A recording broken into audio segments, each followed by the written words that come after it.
Hi, magandang umaga po. Ako po si Aling Niding. Ito po yung aking pinagawang bahay kambing ng isang araw na ipinakita ko sa inyong ginagawa pa lang. Ngayon po, tingnan po ninyo.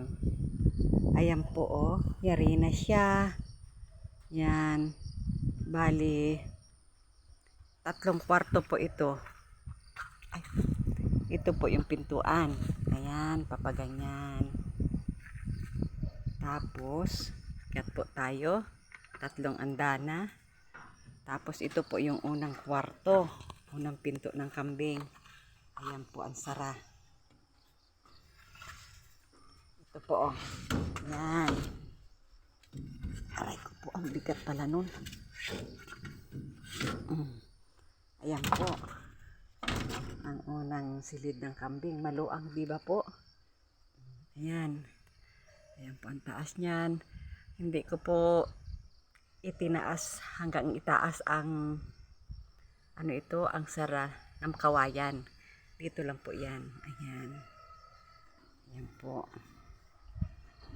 Ito naman po yung sunod na kwarto ng kambing.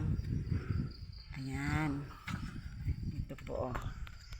Ayan. Bubuksan po natin. Ayan po. Diba? Yan. Isang kwarto po yan. Ayan.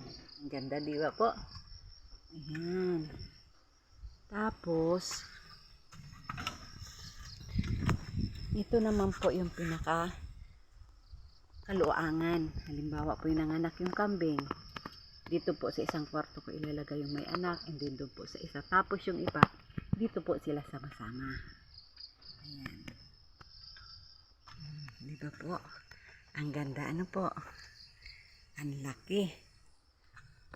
At saka matibay. Ang mga kahoy po niya ay talagang pinalagari ko. Pinasadya ko po. Baba po tayo. Ayan po ang hagdan.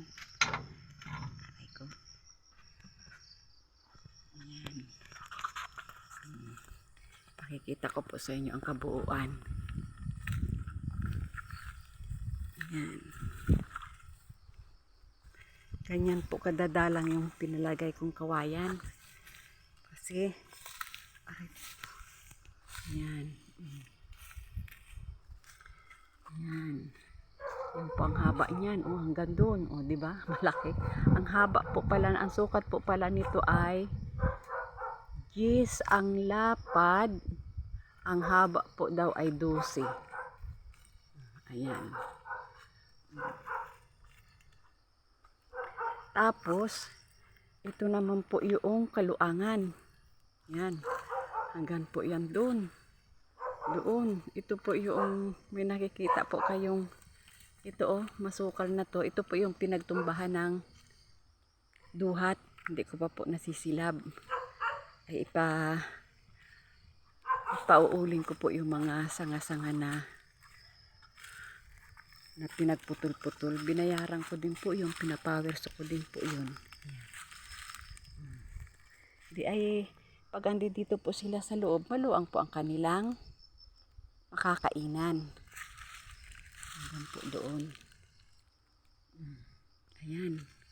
Kita nyo po. Diba? Pag halimbawa hindi ako makaahon ng isang araw, may pagkain sila. Hindi sila magugutom. Pero pag ako po andi dito, ilalabas ko po sila. Para in case na hindi ako makaahon, hindi ko sila mailalabas, meron po silang pagkain. Ayan. Diba po? Po lamang, maraming salamat. Sa susunod po ulit.